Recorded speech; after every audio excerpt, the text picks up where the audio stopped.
Hey family, listen, if you're like me, life gets crazy and hectic, and sometimes our body needs a little extra love.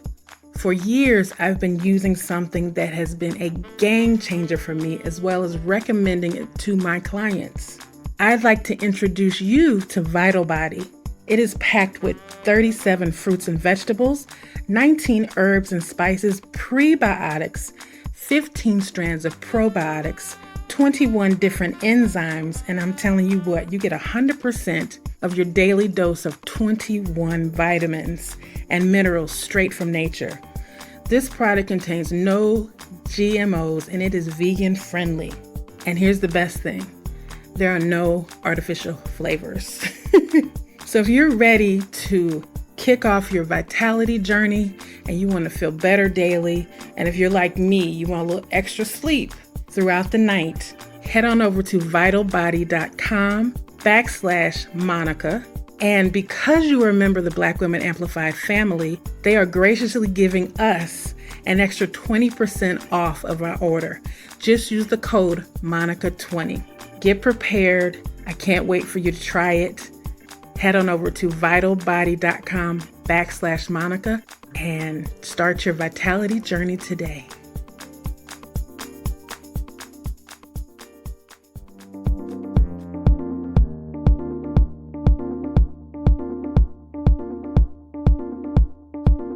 Welcome, and thank you for tuning in to Black Women Amplified, the podcast. Your host, Monica Wisdom Tyson, brings you downloadable conversations that matter to women around the globe. We discuss all things Black girl magic, amplify our voices, and transform our challenges into triumphs. Monica calls on her league of extraordinary women to push our boundaries, share their expertise, and stories of personal transformation. Welcome your host of Black Women Amplified, Monica Wisdom Tyson.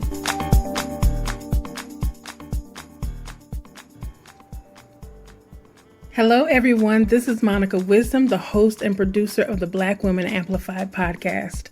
I am incredibly excited that you're here with us today. If this is your first time listening, welcome to the family. If you've been here before, you know that we're about to have a reunion. I am excited to be here. I'm excited for season 3. Yes, we are on season 3. God bless us. We have traveled through many episodes, and I can't wait to do season 4 and season 5, whatever God has in store for our conversation. This is the season of self-care. Why self-care? Self-care is imperative for Black women. It's no longer just about getting your nails done or getting a pedicure or getting a spa treatment or buying some new facial care. It is going to have to be, from now into the future, a way of life. And not just self-care meaning eat great food or exercise. I mean, really, really, really work on our trauma, our insecurities, our imposter syndrome, all the things. It's time for us to take ourselves on in a new way so that we can truly thrive and shine. Today's conversation, I'm excited. It's gonna be yummy. Oh, listen, I stay on the interwebs. It's my second home. Everybody knows that. And every once in a while, I come across somebody that just takes my breath away with their, not only what they're showing, but in conversations behind the scenes. Consistency, honesty, integrity are just a few of the ways that I can describe our guest co-host today. And when I tell you I am so elated, she said yes. Elated. And that she had even time to have this conversation. So before I go on gushing, let's introduce her. Listen, today I'm thrilled to introduce the extraordinary Chef Nina. Chef Nina Curtis is a culinary artist celebrated for her exceptional skills and creative gifts. With her keen ability to transform simple ingredients into extraordinary delights, she is truly a connoisseur of flavor. Her passion for plant-based vegan cuisine spans over 2 decades, making her a well-respected chef around the globe, from Africa to Asia to India, all the places. And we are thrilled to have her with us today. Chef Curtis has received training from culinary and nutritional institutions, including Cornell University, and she has also earned an MBA from Pepperdine University. Her unparalleled experience and imaginative creations has led her to create and prepare the first plant-based vegan meal for the White House, a truly historic and monumental achievement. She is here to share with us the story behind the invitation, as well as help us to understand the profound impact that food has on our longevity and vitality. Now you see why I'm so excited she's here. She is a true delight, and I call her the academic chef. She knows her stuff. I can't wait for you to hear the conversation. And I'm just going to say this, pull out your pens and your papers and prepare to take notes. Because as we move into the holiday season and move into the season of new goals for 2024, like what year is it? It's important that we have proper information from people who have the experience, the skills, the knowledge, and the acumen to teach us in a proper way. Ladies and gentlemen, I am super excited to introduce to you our guest co-host, Chef Nina.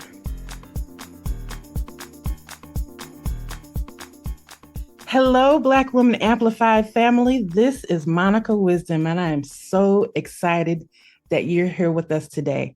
I have a very special guest, very special co-host, a woman who is revolutionizing food. She is a sought-after, world-renowned plant-based vegan chef. She travels the globe.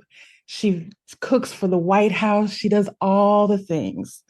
This is our sister, and this is a woman who I am so happy that she made time for us today. So we're going to talk about not only her journey, but how we can use food as a part of our self-love journey. Ladies and gentlemen, Chef Nina. Chef Nina, how are you today? Hello, Sister Monica. I am doing fabulous. How are you? I am doing incredibly well. Thank you for having me. You know, I've been looking forward to this. I know you said I do all these things, but then there are the things that I wake up to like, oh, today's the day. Yes, today is the day. And I'm so happy. I mean, when I reached out to you, I was like, oh, she said yes.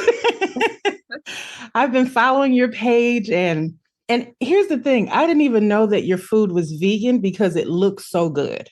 I mean, it's bright and vibrant and alive. And I was like, this is all plants. So it was very interesting to get into your background.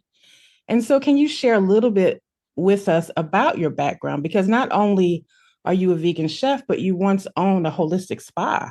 So you have the inside-outside approach to food. Yes.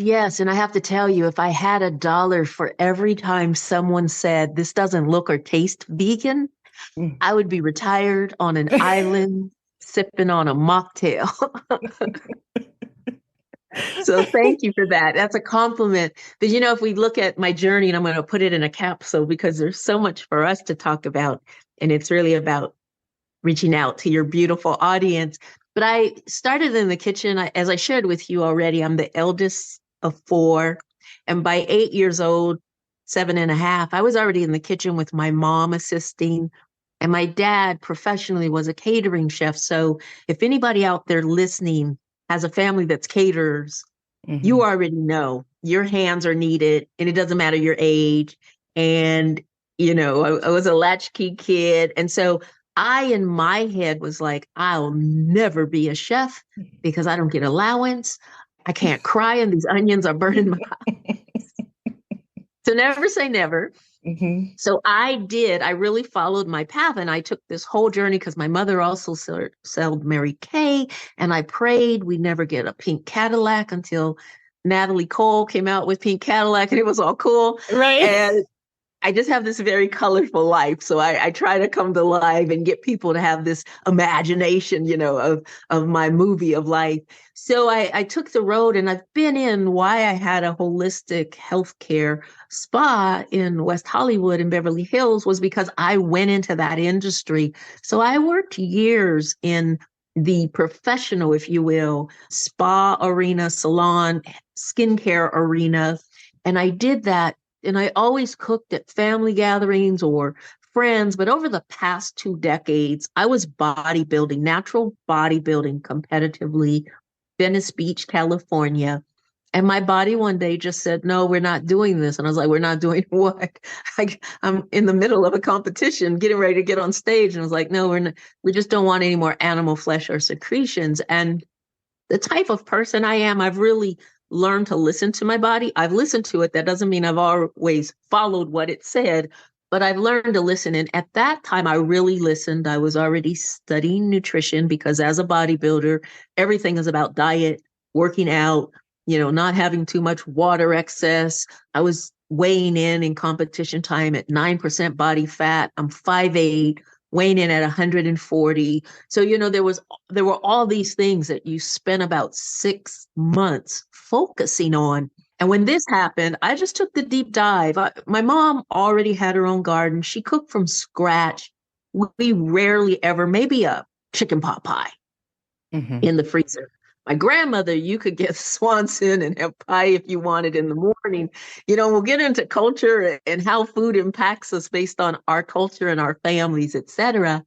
But fast forward, I just dove in and I really started cooking my own food because I already was. And I was holiday times again. I cooked in high school. I worked at McDonald's, Burger King, Kentucky Fried Chicken. So I had the commercial also experience. And so over the past 2 decades, I kind of say I had two of the best partners, I'm going to say. One was beauty and one was food, fed me well, financially was well, and they never talked back. And so I knew if times get hard with women and now men too more, that beauty and food, looking good and feeling good was always going to matter, hence the conversation we're having today. So fast forward, I've done a lot of things. I don't want to spend much time on that. But as you said, yes, I did in June, this past June, go to the White House, and I curated the first in the history of White House state dinners, the first plant-based menu. And it was a 4-course menu for India's Prime Minister, Narendra Modi, because he's a strict vegetarian, as a lot of people in India are, not all, but, they brought in what they deemed the experts. So I'll wear the hat, and I, got up in there with our ancestors, and they said, girl, we've been waiting on you. So I did what I needed to do, and I came home. That's amazing. How did that conversation even start to get to the road to the White House? Sure. I am a member of the American Culinary Corps, and there's about 84 of us right now. It's a partnership with the James Beard Foundation. And in culinary, the James Beard Foundation is really well known. It's like when the a singer Academy gets Awards of food. Yes. I was going to say that when a singer gets invited to Carnegie Hall, Yes. it's that kind of same thing. And I've cooked there twice. The first time I cooked there, it was International Women's Day in 2018, and it was an all plant-based vegan menu.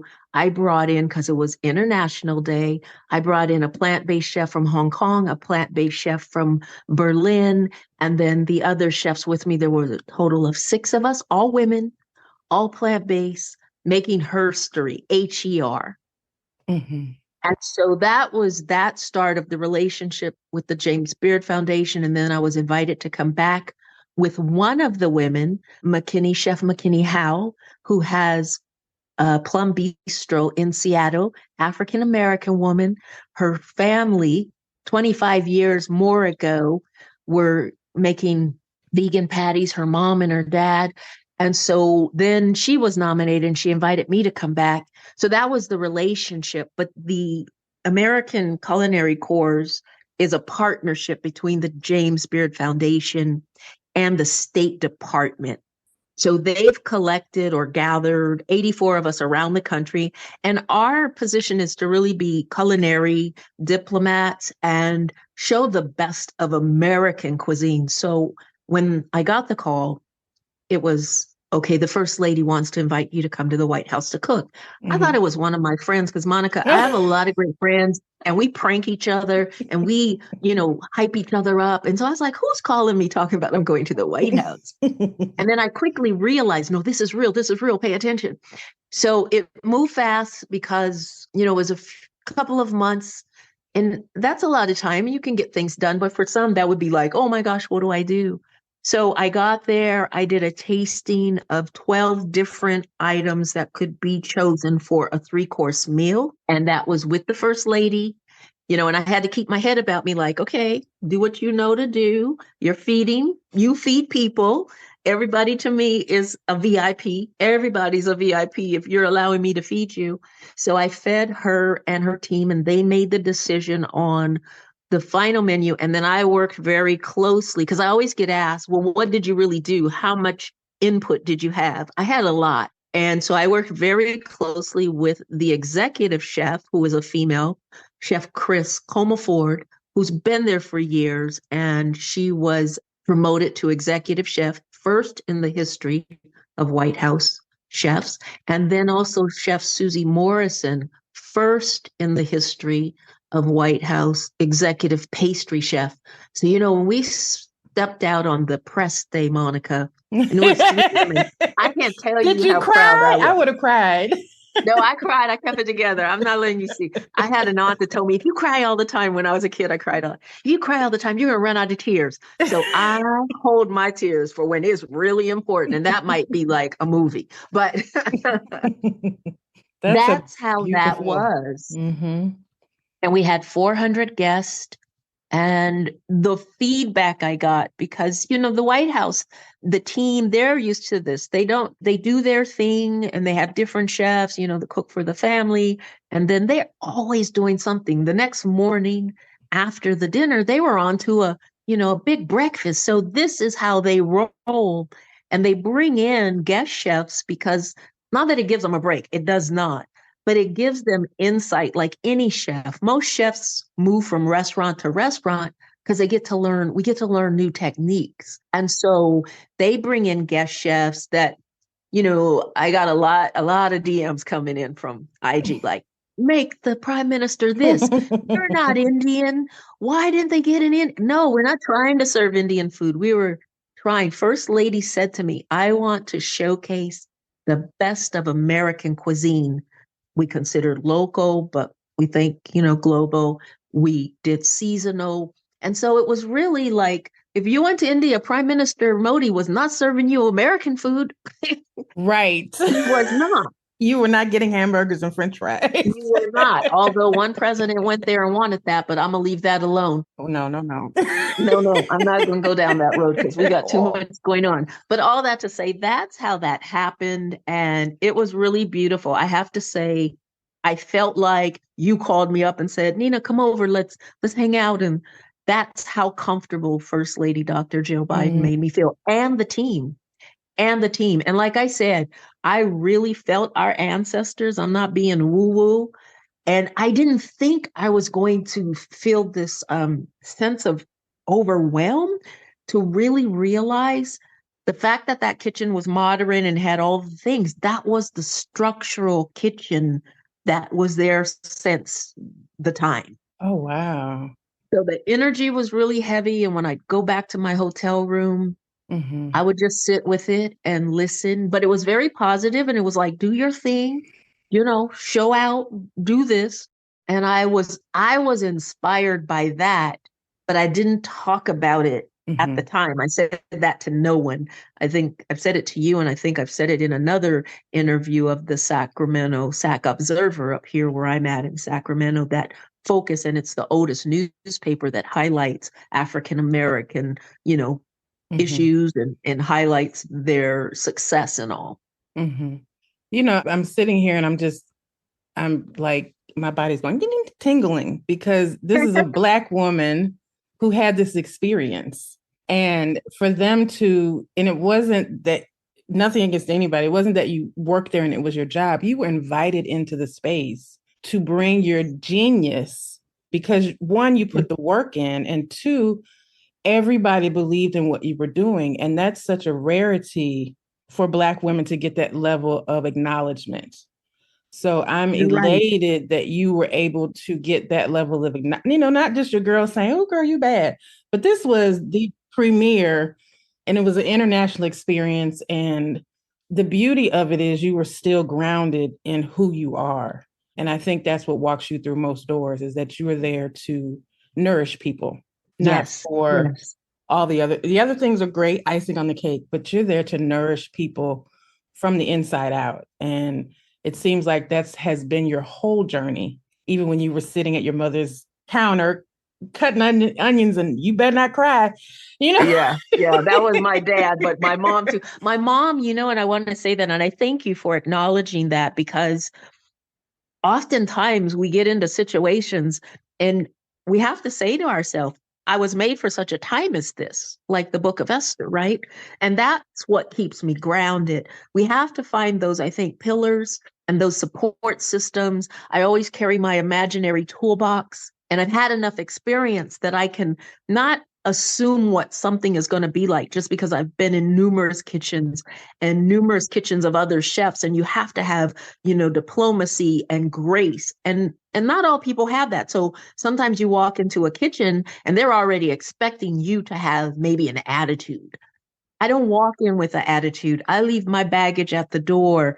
And I mean that by, if I have a headache or whatever, you have to know how to, like you see Top Chef and they're under fire. I mean, yeah, that's a little bit sensationalized, but exaggerated. it's real. And to a degree, it's real, because you can get burned, you could get cut, etc. But my mom gave me that grace and hospitality. And then my dad gave me what now as an adult I can look back and see, seeds being planted. He gave me that push, go, Right. stand up for yourself, without saying those things. They weren't saying that to me at 8 years old, Right. but I can go back and play the reel, if you will, The and soundtrack in your head. realize, yes, yes. And so each step, I want to say to our audience, I always take inventory of where I've come from and how I can use and even strengthen myself today, because I have a lot to get done, Monica. I was like, back in Sacramento, let's go. What's the next thing I'm going to be doing? And, I've gone on and done a lot of things in between that time since June 22nd and now, but that's my makeup. So I do not expect anyone to be like me, but I am not going to dim my light for the gifts that God has given me. And I'll say my ministry is through food.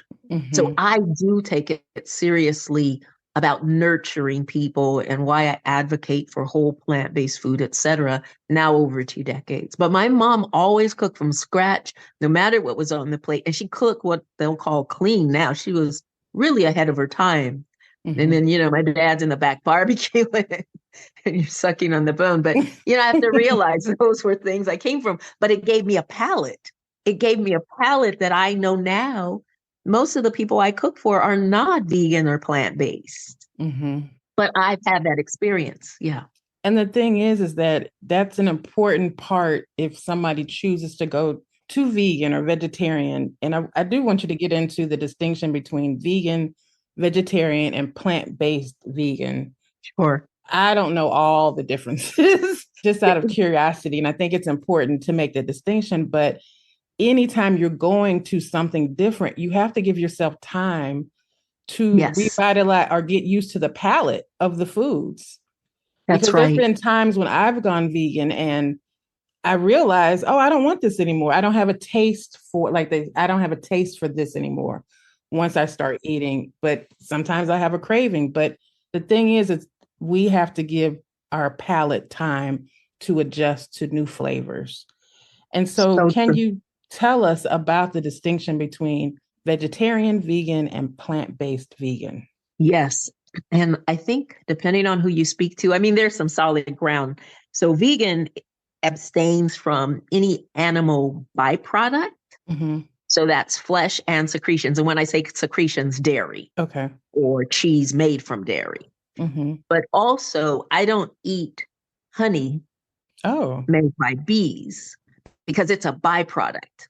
And a lot that goes into veganism and, it's a lifestyle, right? So we can talk about what's on the plate. So someone could eat a vegan diet, but not practice a vegan lifestyle. And I know that may sound weird, but it's happening. It can happen. So, but most vegans have this philosophy about compassion for sentient beings, compassion for, those on the planet beyond the human structure. Okay. So that is the thing of a vegan. If you say you're vegan, you abstain and possibly abstain from wearing leather or wool or silk, right? So that's that. Vegetarian can the scale kind of moves. If you're a strict vegetarian, as Prime Minister Narendra Modi, you're typically not having any fish. Some vegetarians will say, well, I have fish. But vegetarians tend to eat eggs and drink milk or have milk products. So that's the vegetarian and that's the vegan difference. But veganism was kind of birthed out of vegetarianism. So when they said to me, oh, okay, Prime Minister is a vegetarian, in my head, I went, okay, vegan. So we're not going to do milk because a whole bunch of people that are Black and brown have lactose intolerance, and it's a high allergen. And we're not going to do eggs because they're not necessary. But I didn't make a big deal about that. So you might read it was a vegetarian meal. It was vegan. And you'll read that they had, if requested, a fish, but it was like French pass. So the menu was the menu that I curated, all plant-based.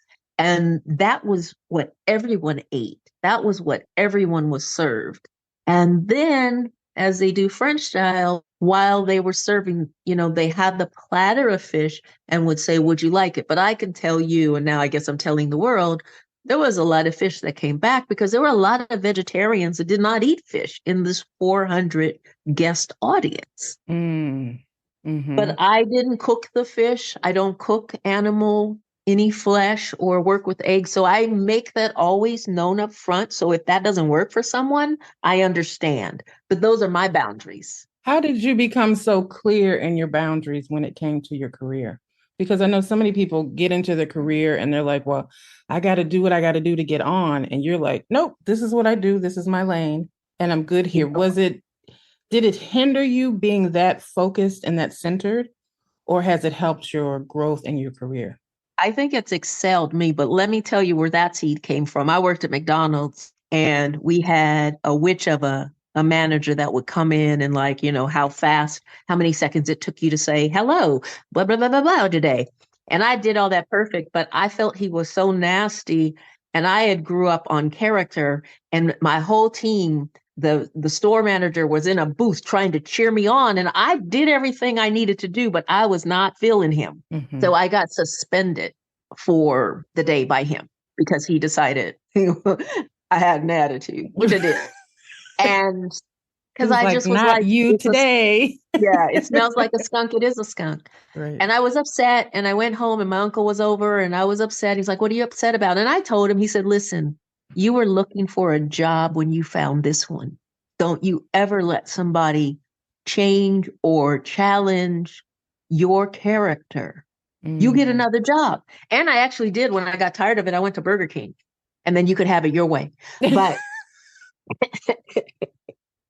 that's where that stems from. Now, hear me out. I'm not perfect. And there are times where I had to really pick my battle. And I do that daily as a human. But each time you get more comfortable in your own skin, I self-love. I trust enough in me that I can go get another job, that I can change something. If I'm not a complainer, if I hear myself saying something, I'm like, well, check yourself. Let's do something about it. Or what are you going to do about it, Nina? So I have a lot of inner conversation with myself. So that's where I come from. Am I perfect? Definitely not. Am I always a work in progress? Definitely so. I was the same way when I was a hairstylist. And in fact, my first introduction into Indian philosophy of food and wellness was through Aveda, because the whole Ayurvedic medicine was the basis of the product line before That's they right. got bought by a conglomerate. Yes, I know Aveda well. Yes, and some of the stuff I was alert because I'm allergic to grass, and I would use it and that would just blow up. But that was my first introduction to the importance of ingredients and the things that we put on our skin. So it was important to me throughout my career that I chose products that were good to our skin and good to our body because I saw what would happen if we didn't have that with us because we put all those toxins in our bodies, other things can happen. And I remember a study that came out 20 years ago that said that they found the remnants of lipstick inside of bodies after they had passed. And I was like, oh, I don't want that For on my sure. back. For sure. It's a concept I've heard before. If you wouldn't eat it, you almost shouldn't put it on your skin. Mm-hmm. Because our skin is a part of the immune system. It is a living organ, and we don't think of it as such. You and I know, every 7 days we've shed the stratum corneum, et cetera, et cetera. And I see people on social media just over exfoliating and over peeling their skin, and that's going to catch up also. But that's another story for another day. Yes, We could be on here 3 hours. Yes. This needs to be a We have whole to do series part by 1, 2, and 3. I agree. Look, I'm down for it. And that wouldn't be a bad thing, but I'm saying. I am completely down for that conversation because what I'm focused on is reframing the conversation about food because it's so centered around diet, calories in, calories out. And we're not looking, I'll just say myself, not looking at the idea of food for well-being. So I wanted to have this conversation because I wanted it to be about well-being, vitality, and longevity, because as I told you, I found that article at the Yale School of Medicine saying that Black women were excluded from studies because of the weathering that is occurring to us due to racism in our society. So because we are getting sick earlier and dying sooner, they're just like, oh, why bother? That's what it feels like to me. That's just my opinion. But I'm sure that's not I don't know what it is, but I had literally had to close my computer after I read it to really understand what I read. So I said in season 3, I don't want to talk about the article, but I want to explore how we can look at different elements of our life for our well-being. And this focus is about food. And so I know you know it from 2 different perspectives, from being in a spa as well as being a chef. And you are a scholar of food. You're not just a person who cooks it, but you understand flavors and taste and the chemistry of food. So what I'm going to do is first, I'm going to ask you, because we already talked about the White House, I want to have you give a distinction between natural food, processed food, and the ultra processed, I'm going to call them edible products. Because I feel like even in veganism, there's things that are so processed. I don't know how that's good for us, just because it's missing plants, just because it's missing animal products. I'm like, if I eat this burger, isn't it just as processed as if I eat a bag of Cheetos? That's just me. That's my thought process. So you're the expert. Here's what I'm going to do. I've never done this before. I want to give you the floor because I want you to help us to fall in love with what we put on our plate. And I think you have a better, I know you have a much better understanding of that just because of your experience, your scholarship, and your perspective on life and food. So, Chef Nina, you have the mic. Take it away. I want to finish, though, because you asked me to define and differentiate vegan, vegetarian, and plant-based. So we talked about the vegan and vegetarian, but plant-based is a little bit newer of a term, although plant-based foods have always been around, right? So plant-based, as trends go, there has been a trend in restaurants and, food products manufactured food products, that plant-based has been identified as a little bit more digestible, because when you say vegan, people might think you're a cult or it's a religion, et cetera, et cetera. Mm-hmm. Then there were chefs, and you've seen this, that aren't vegan or vegetarian restaurants, but they put vegetables forward. So they'd use terms like vegetables center of the plate, vegetables forward. And then the term plant-based kind of came in, and that was kind of confusing, because as a vegan, I've been to places where they've said, oh, yes, our menu is plant-based, but I've looked at something and there's eggs in it, but they're putting highlight or spotlighting vegetables. So plant-based, when I say plant-based, that means vegan. But when I go somewhere else and someone says plant-based, I have to look at either the ingredients on a product and what the menu is offering. And sometimes I have dialogue with, like, I was ordering a bok choy, this whole menu, and it was like centered on that individual vegetable. But I know bok choy, and I know kind of the Asian history, or it's used a lot in Asian cuisine. So I asked, is there any fish sauce in the making of this braised bok choy? And sure enough, it was. Okay. But it wasn't on the menu. So I say plant-based means plant-based, but it doesn't mean that's all. It doesn't mean vegan, and it doesn't mean vegetarian, but it can cover vegan, vegetarian, and other. Mm-hmm. So when you see products on the shelf and they say 100% plant-based, I still look at the ingredient label to make sure that means vegan. But a lot of marketing is not putting vegan, because I've read stories that have said, oh, people will be less inclined to grab a product if it's labeled vegan, but they'll grab plant-based. So there's a marketing ploy there. And then I've read the opposite, that people, when you say vegan, they're interested in leaning in. So, we have to be careful with studies, but I do believe from a marketing point, now even vegan products say plant-based. Mm-hmm. But as a vegan, I still check. Does that make sense? Ever feel overwhelmed prioritizing everyone but yourself? What if you could build confidence, set boundaries, and say yes to you? Discover the superpower of self-love with the Self-Love Amplified Masterclass. It's not just about self-discovery, it's about your inner strength. Ready to say yes? Visit www.blackwomenamplified.com/masterclass. You don't want to miss out. Write it down. www.blackwomenamplified.com/masterclass. Yes, because you have to check the ingredients, because if something is and I say this, you have to look at the ingredients, and if it's more than 5 ingredients, most likely there's something else in there. It's not just right. I mean, we know that from skin and hair care. Yes, for sure. 100%. Yes. So it does make sense, because if you are vegan, or let's say starting your journey, and you might not necessarily know about the lifestyle of veganism, but you're saying I'm going vegan, has to be clear about what that means when people are picking up products. So check Right. your ingredients. Are there any resources that books or an understanding of ingredients that people can go to, a website? Well, how about you just go to her Instagram page? How about that? Botanical chef. But you know what I'd like to do? I would love to give you like some resources. I can send you them. Oh, 100%. Yes. Because there is a website.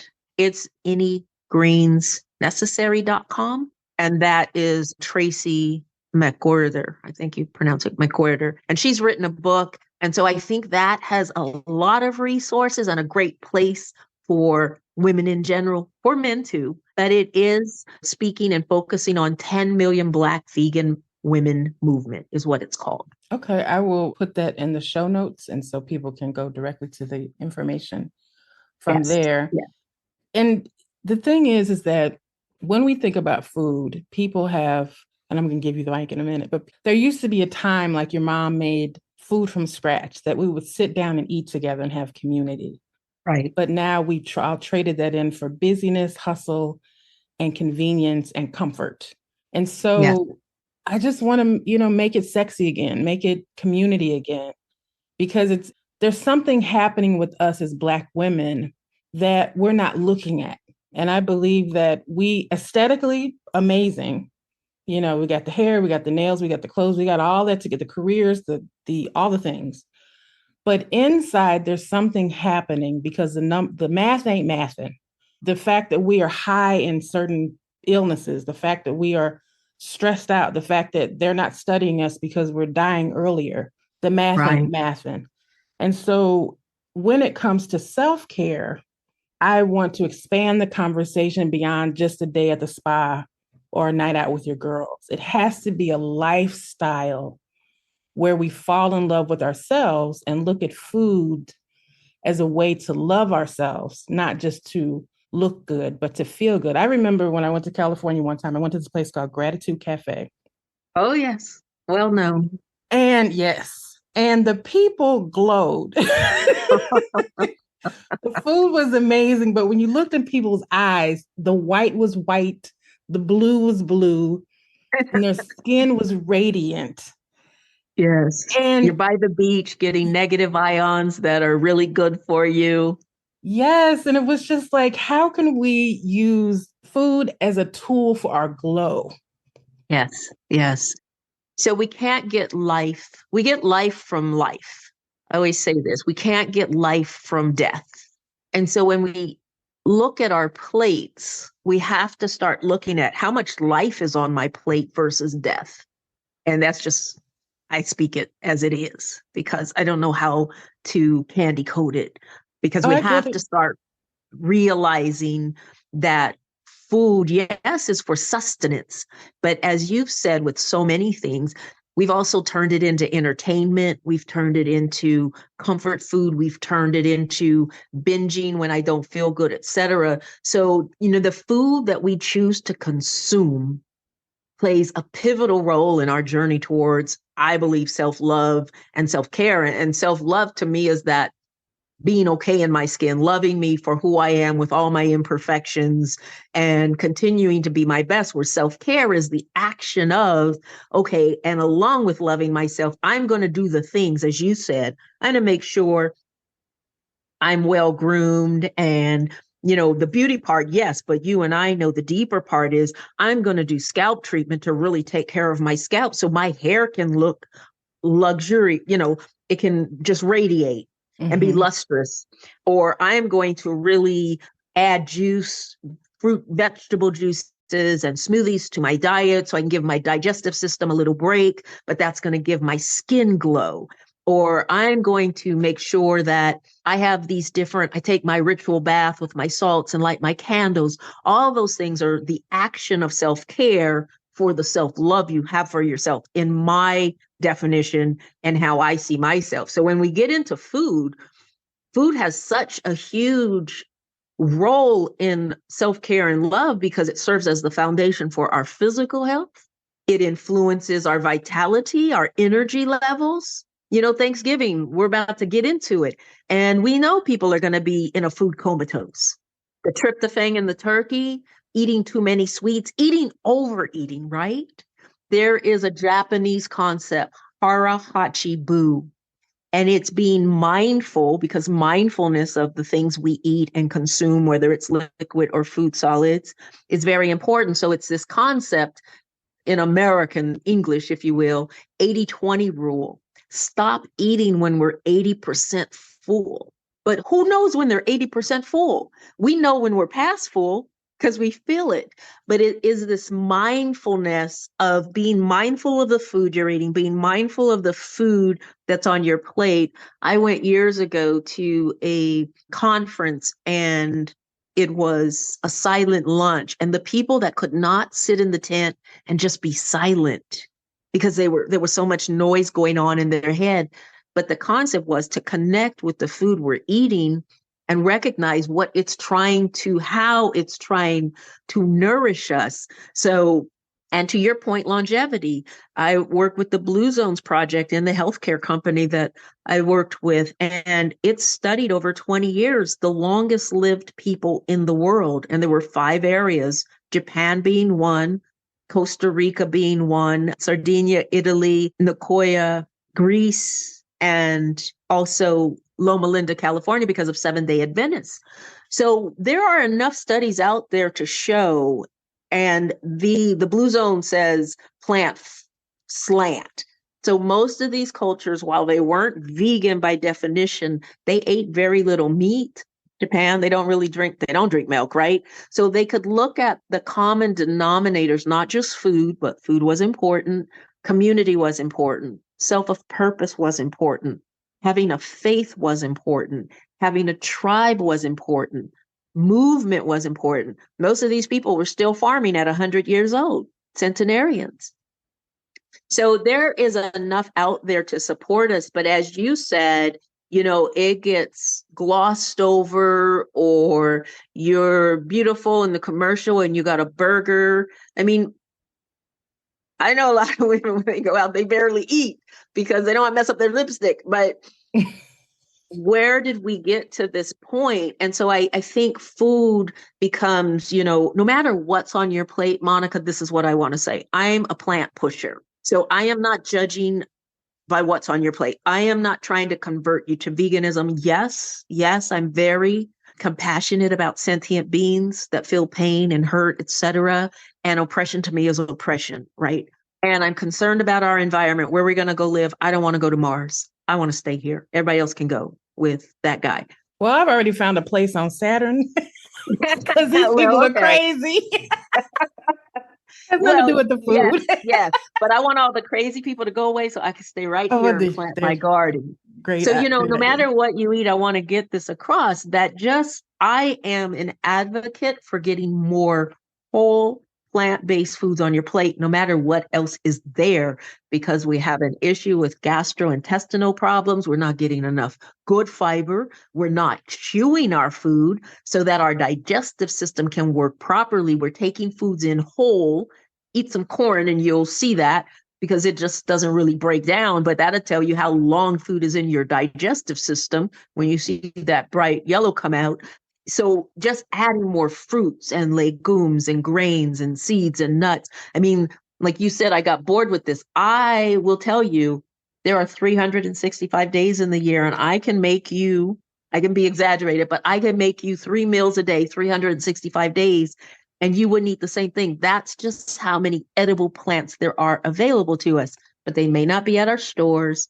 They may not be at our farmer's market. So we have to get creative, but I've never wanted or missed for anything. I also understand I love to cook, and that's not everybody's deal. Mm-hmm. So I work to make things easy for people, as intricate as I can get in the kitchen, or when I'm doing pop-up dinners, or when I'm on a bridge and we've got 900, 850s and 900 people coming and we're serving. But I know that when I get home, I might go for the easiest denominator because I've already cooked 14 hours. Mm-hmm. So I set myself up for success. I have things I batch cook on my day off, meaning I'll make, fonio, which is a grain from the millet family that is drought resistant, and it's eaten heavily, prevalently in West Africa, like millet is in Saharan Africa and the Asian countries. And we served millet at the White House because 2023 is the year of millet. So, there's more than rice, but rice also, I'm not knocking rice. There's a lot of different rice. So I think a lot of times people eat a very mono diet, right? No matter what they're eating. And so they may go out and that's celebratory, or, I'm going to have something different that someone else fixed for me. But we also have to be mindful, if we're trying to really live in our self-love and self-care, we want to really look at what is on our plate to support us, because there are foods that are inflammatory, so they cause more problems in our bodies, and we're not knowing why we're feeling different. There are foods that high sugar going to have an effect on your mood, but natural fruit that, yes, has fructose, you have to eat a lot to go into a sugar comatose. Mm-hmm. But processed sugar, granulated sugar, white sugar, unless it says vegan, has bone ash in it, because in the process they use bone ash. Whose bones? That's questioned. Animal bones, but that is helping to whiten the sugar. Wine, you'd think it'd be naturally vegan because it's made from grapes. But in the process, they use egg whites, they use fish bladder. These aren't things on the label that if you're not vegan, you may not want to be ingesting that at even the Yeah. most minute degree. You just wanted to eat some fermented grape juice that becomes wine. You know? Or they say Jesus turned the water to wine. I mean, there's so much out there. So I don't want to overwhelm us. I just want to highlight some of the things that I think we can offer people, food for thought, to step back and go, what is on my plate? What is giving me life? Juicing, you're going to take out the fiber. So you don't want to live on that. I mean, some people do, but that's not for the normal person, but it gives your digestive system a break. So it's not always working. Chewing is one of the most important things, especially as you start to eat more whole plant-based foods that have more fiber and cellulose, because if you're not chewing and breaking it down in the mouth where it breaks down the carbohydrates, you're going to have more digestive problems. People will say, oh, I feel bloated. I'm gassy. Yes, because what you used to do with that processed food that was already dead, that could have had you constipated. I know it's not the prettiest things to talk about, but it's the reality, and everybody's experienced that, so they can relate. These are all the things you have to know, like you said. That's why I will say to people, don't go cold turkey. I mean, I'm a cold turkey kind of person, but I also have a little bit of experience. So you have to gradually add it. So you may have your regular meal that you eat, 3 meals, 2 meals, 4 meals. And then you add something, even if it's an apple. There is value behind an apple a day keeps the doctor away. Mm-hmm.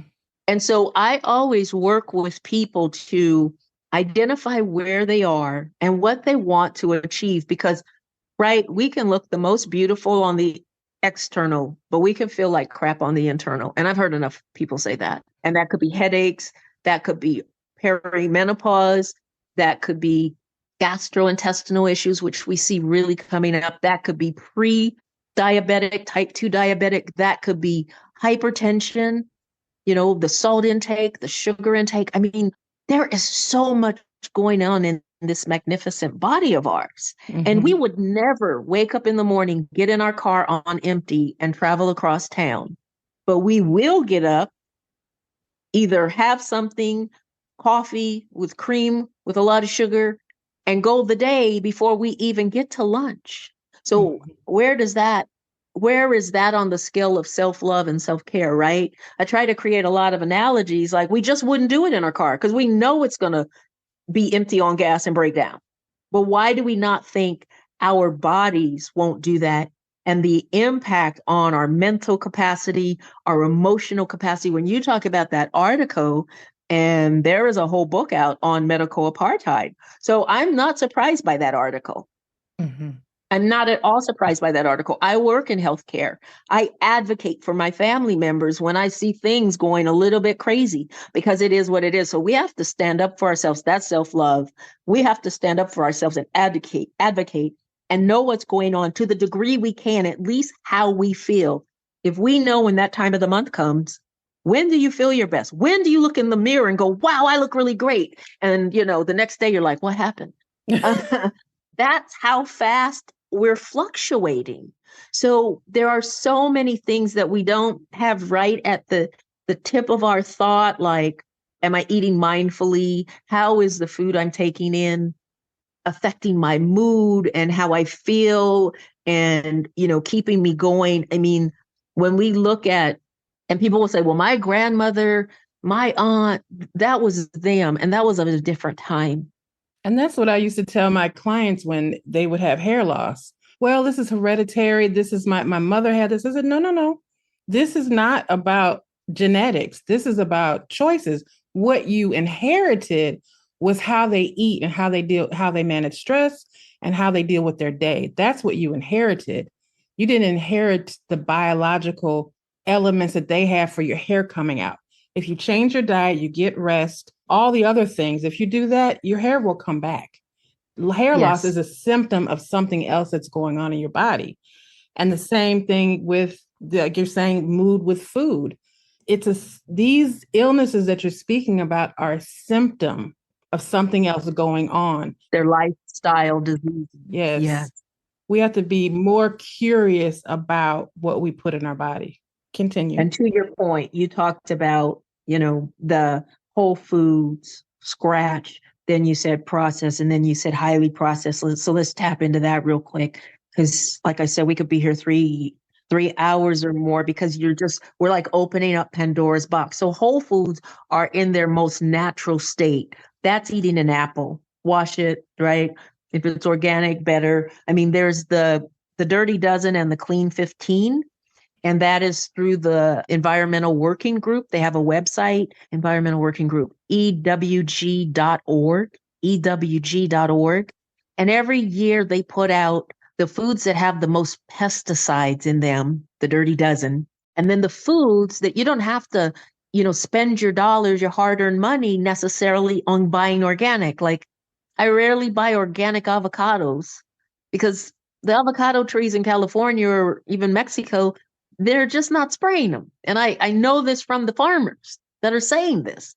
But berries, blueberries, raspberries, strawberries, if they're not available to me organic because of the thinness of the skin, I'm just not eating them. And I love to have blueberries every day for breakfast, with my breakfast in different ways. So we can really, the more we understand, so whole foods, right? Plants, as whole as you can, eating it in its most natural state, taking an avocado, making guacamole, putting it in your salad, putting it on your toast, etc. Then we get into process.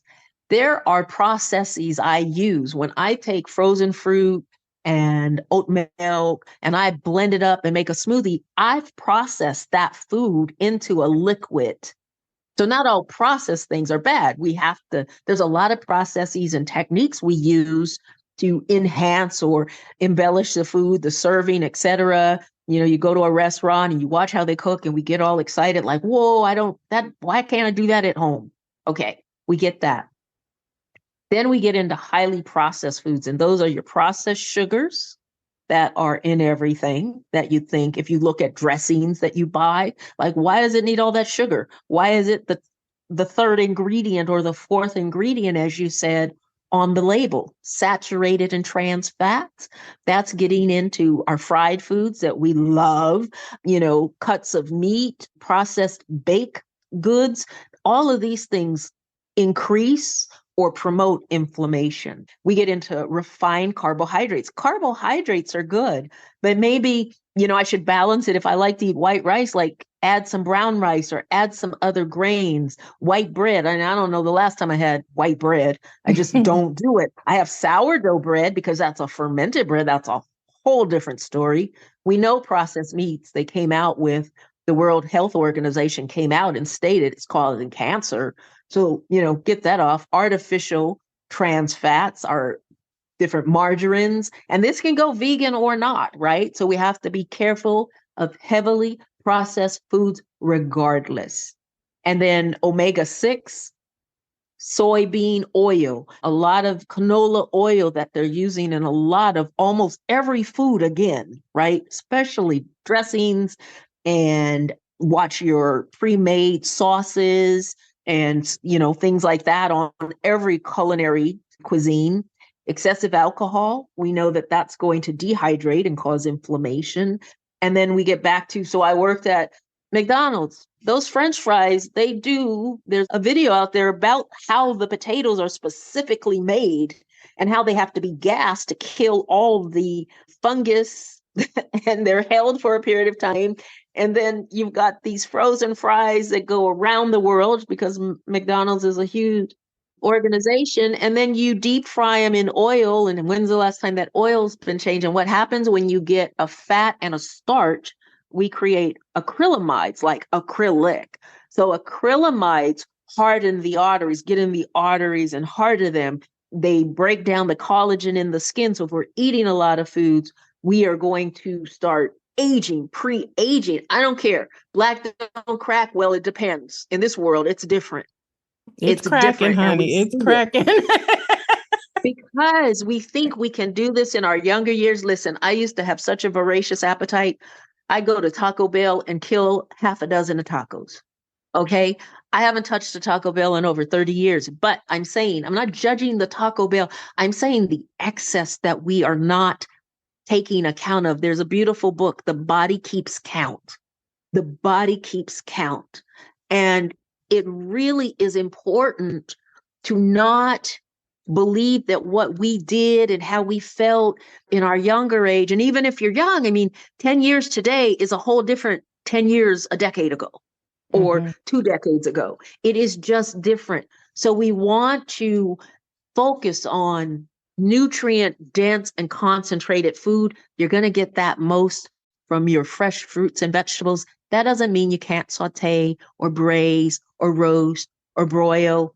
We just want to have enough of live food before we put heat to it to balance and help our systems. Chewing, I can't emphasize, Monica, the importance of chewing. And if everybody will do this, and I won't be able to watch you, so you don't have to worry about that. The next thing you're eating, especially when you're eating a salad, chew it 25 times before you swallow. Because that's going to be enough time that the enzymes, the amylase enzyme in the mouth is going to be able to break those carbohydrates down really good and liquefy it. By the time it gets to the stomach is not going to have to do as much work as it's more, focused on breaking down the protein so we can get the amino acids that are building blocks of protein, and then the fats and good fats. Good fats. Our brain needs fats. I'm also careful of, not having any fat in the diet, but we can have whole fats, your nuts, your avocado, your fattier vegetables and fruits. But we want also to eat, you'll hear people say, eat a rainbow diet. So that means all the colors of the rainbow, because the thing that meat and dairy and dead foods is not going to give us are all the antioxidants, the anthocyanins, the micronutrients, and the macronutrients.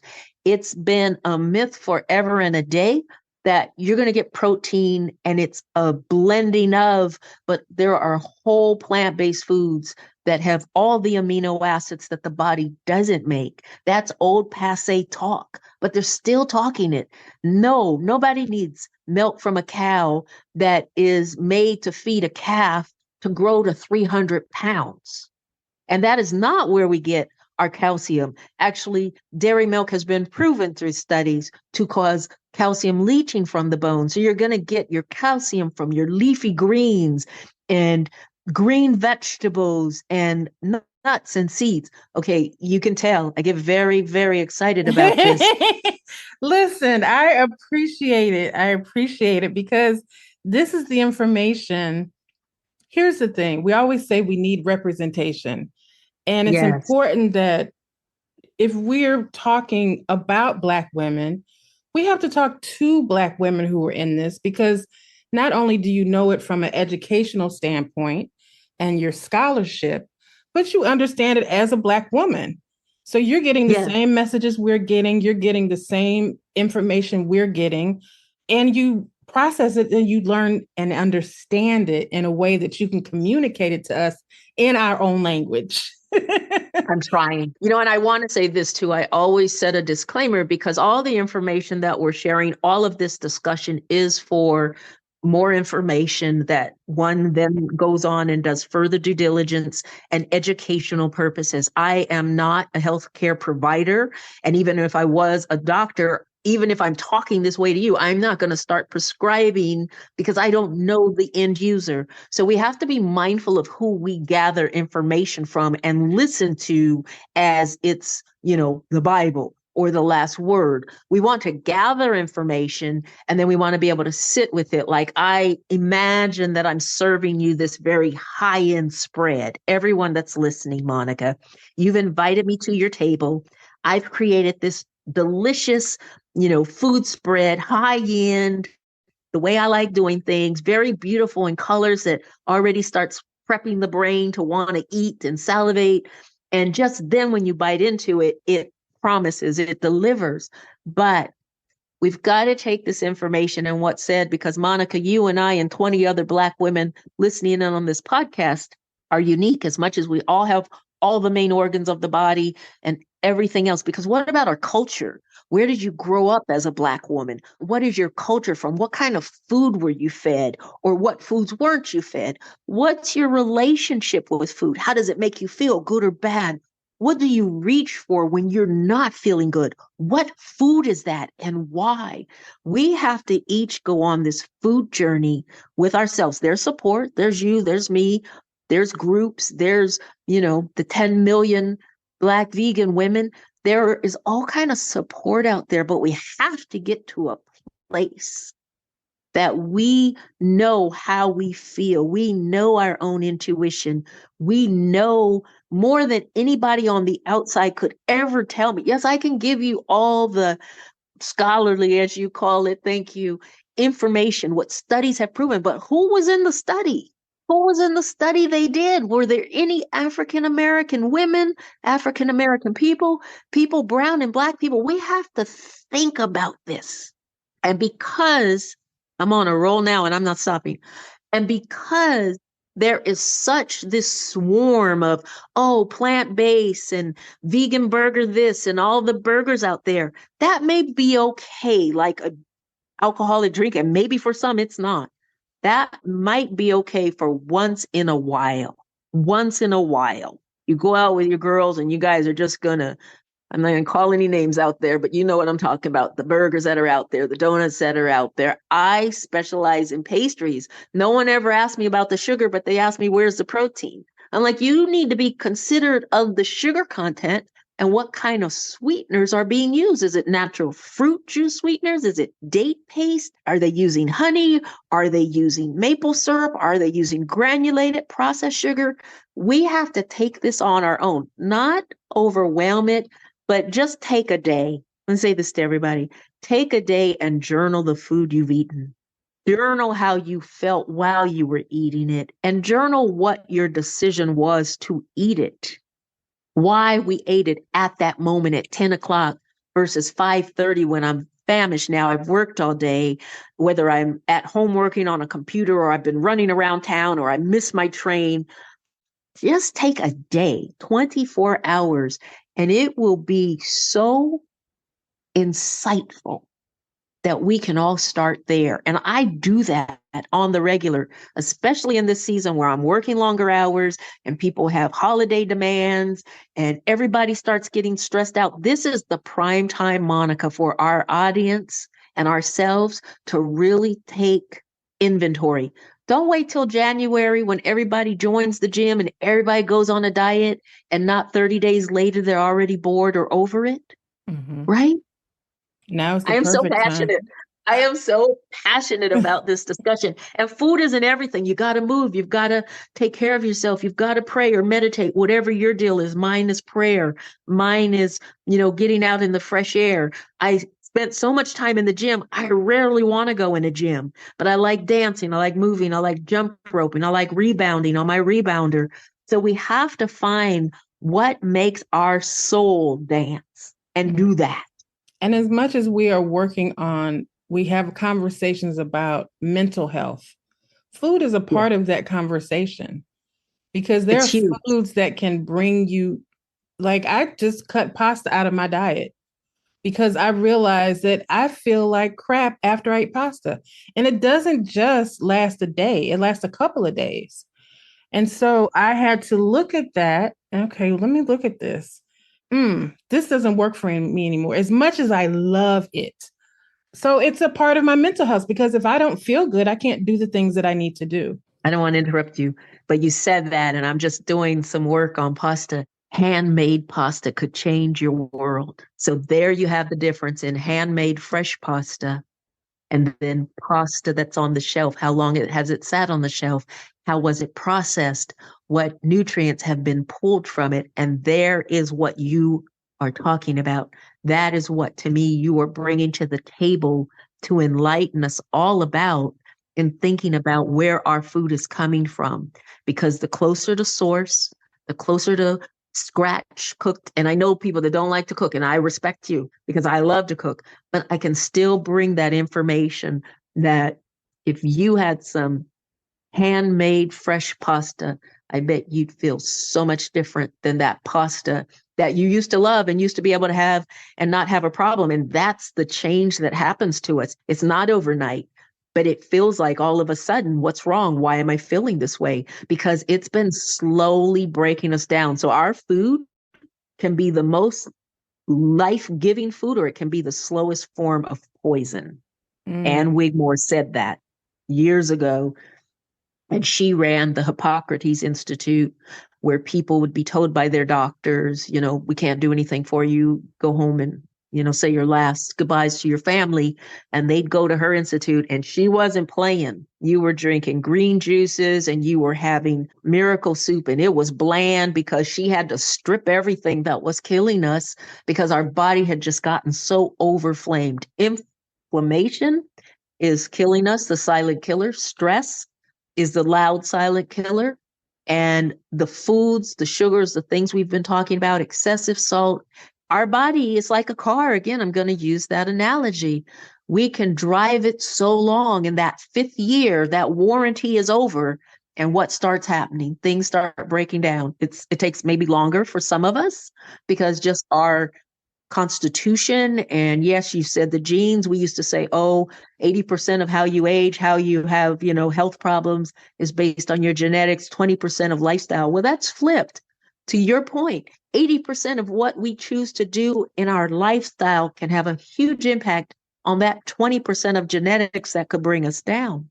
Because it feels like it's regressing. Our parents seem to live longer than we're living. And it's attributed to lifestyle. They had a much simpler life. They worked hard just like we do, but they didn't fill their whole day up with everything, all the things. Right. I mean, look at us. We're on computers. We're on the phone. I have 3 screens in front of me right now. Right. I have to balance it. I have to push away. We've got tech neck. You're seeing women in our necks because of the angle down. Mm-hmm. That's just going to age our neck faster. Because when I talk beauty, then I get people's attention, right?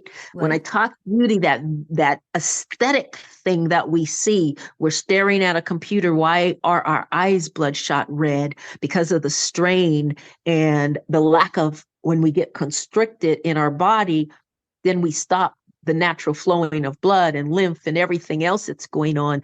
And we think, I don't know, we're invincible, but it's catching up with us. And it's catching up with us as African American women, to your point, that there are a lot of things that are there's not concern for us.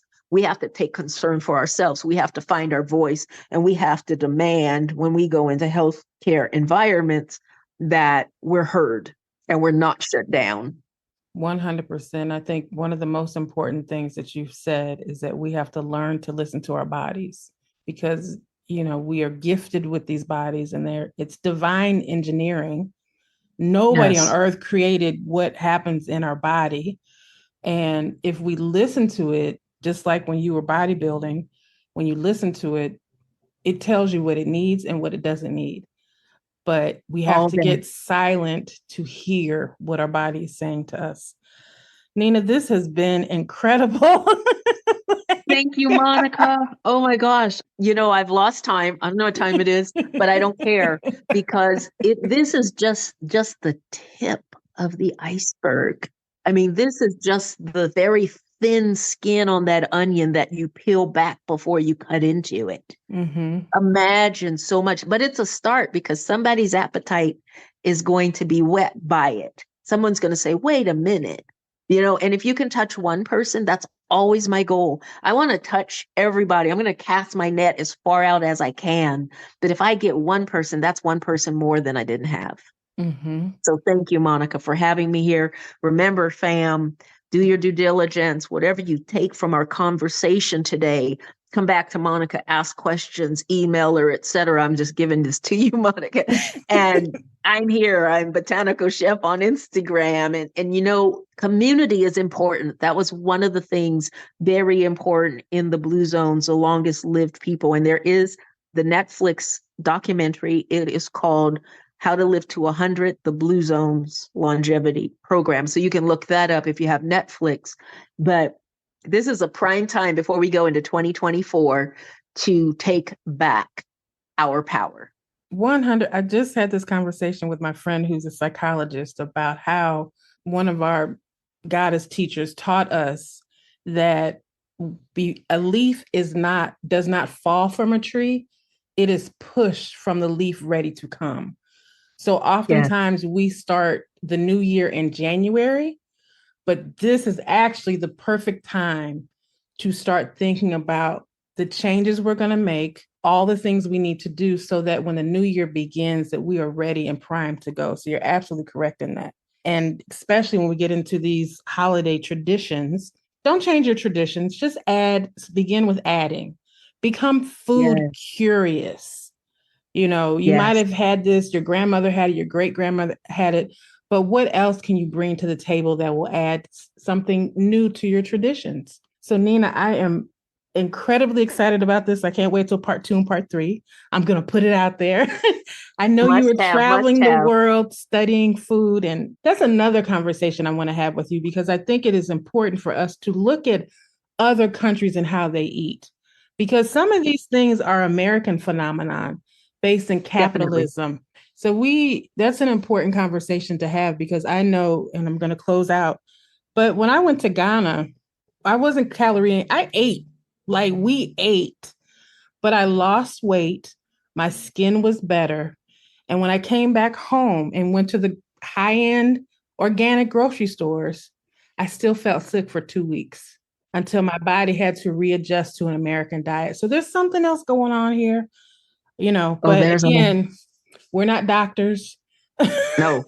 Consult with whoever you consult with, whoever you're working with now, work with them, your nutritionist, all the things. Yes. I'm just having this conversation because I know that we need to have different conversations about our relationships with food. And I wanted to make sure that I brought the best of the best to have those conversations. So Nina, thank you so much. Give us your website and please follow her on Instagram because I'm telling you, it is the prettiest food. Thank you. I like to eat pretty food. I like to prep myself, and then it has to be delicious or I'm having a conversation. My website is chefninacurtis.com.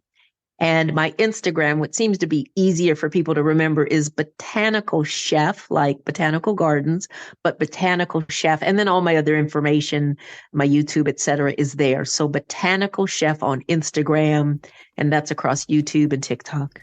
Thank you, Monica. It's been such a pleasure. Definitely. And thank you for your time. I really appreciate it. Now go do you and enjoy the rest of your day. And I will talk to you soon. Take care. All right, Monica. Thank you so much. Thank you for listening to Black Women Amplified. We hope you enjoyed the show. Be sure to subscribe and log on to blackwomenamplified.com for more information. Keep shining.